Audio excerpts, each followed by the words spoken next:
Back again today with Mikey to talk about vulnerabilities in the APC Smart UPS systems on today's Not So Critical update.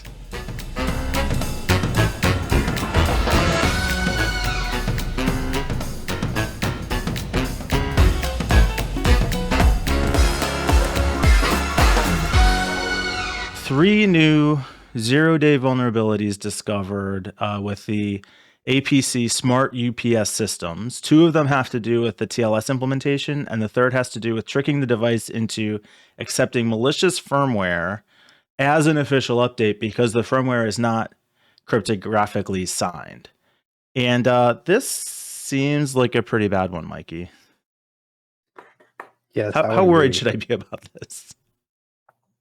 Well, I mean, you probably shouldn't be very worried unless you have an APC UPS in your house. Do you? Which like 80% of businesses do.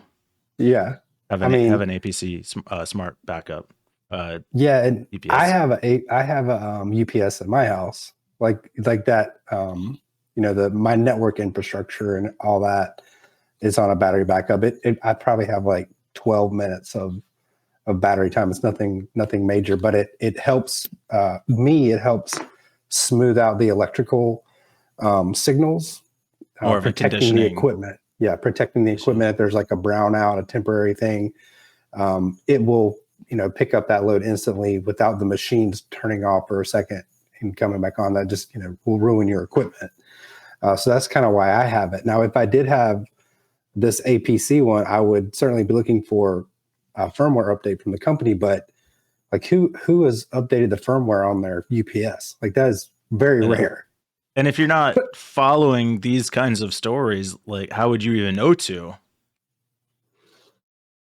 Yeah, and actually, the one I'm thinking, the one I have, it's not APC, but it is like it could be the same stuff inside. Might want to check it. Yeah, for real. So in the article, it does like IP, so it can like turn. If it doesn't sense an internet connection, it can reboot the router and things like that. Yeah, so this is pretty scary. It is, and they did. This is a story from Bleeping Computer, who we love on the show. Yeah, I've heard you guys love Bleeping Total Computer. respect for Bleeping Computer, hard hitting, in depth journalism, true service to the industry. Love you, Bleeping Computer. But in the article, they have a video of somebody of a lab exploiting these vulnerabilities, and it's pretty interesting. They are able to update the firmware remotely, take control of the device, change the amplitude and frequency of the alternating current AC wave in ways that could damage anything connected to it, which you're presumably trying to protect by having a UPS in the first place, but also could cause the thing to overheat itself and let the smoke out and destroy it. So this is pretty bad vulnerability for a device that most businesses in the US do use actively. Got to get these updated. The interesting part is there's always a debate between like on-prem versus cloud infrastructure.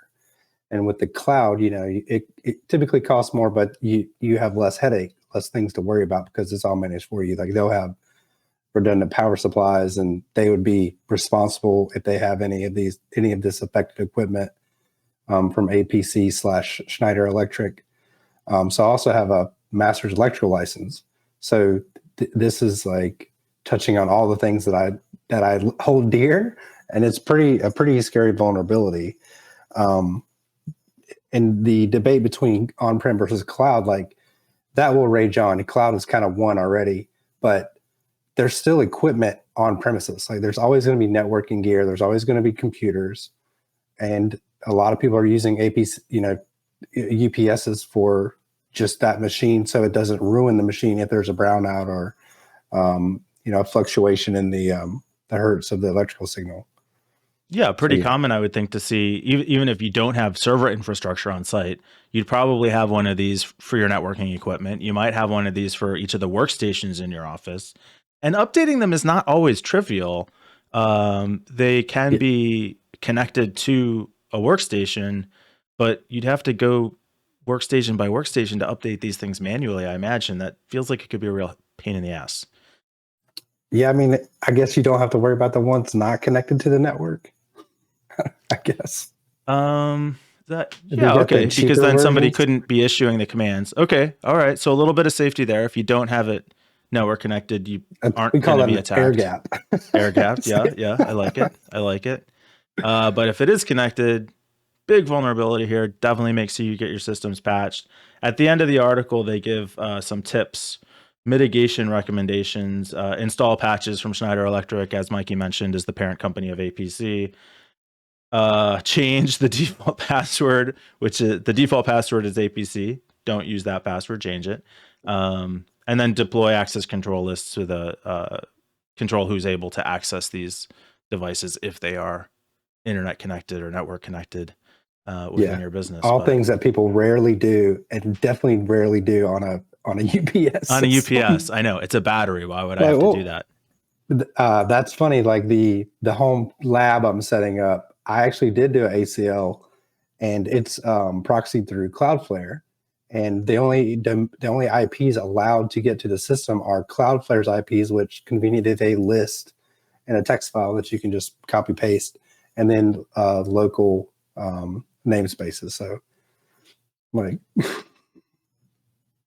Yeah, hassle to update. And just to be clear, if you, for example, get alerts from your battery backup, indicators about how much battery life you have, if you have your workstation set to shut down after X number of minutes on battery backup, and it's getting that information from the battery backup itself, that device is network connected. It is vulnerable to this kind of an attack.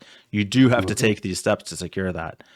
Even if you would say, well, it's not connected to the internet. If it's connected to your computer, it could be accessed across the network.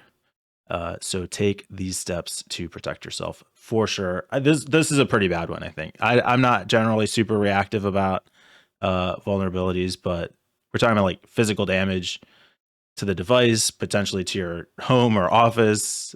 This is bad. This is bad. yeah, I would see this being like the managed service provider's nightmare if they take it seriously. Yeah, or a great sales opportunity for their competitors if they don't, right? Yeah, that's true. That's why you're the marketing guru over here, Mike. Wait, Peter and John aren't here. Why am I getting attacked for marketing again? Sorry, I didn't want you to feel left out since Peter wasn't here. Oh boy, it's all right. I can take it.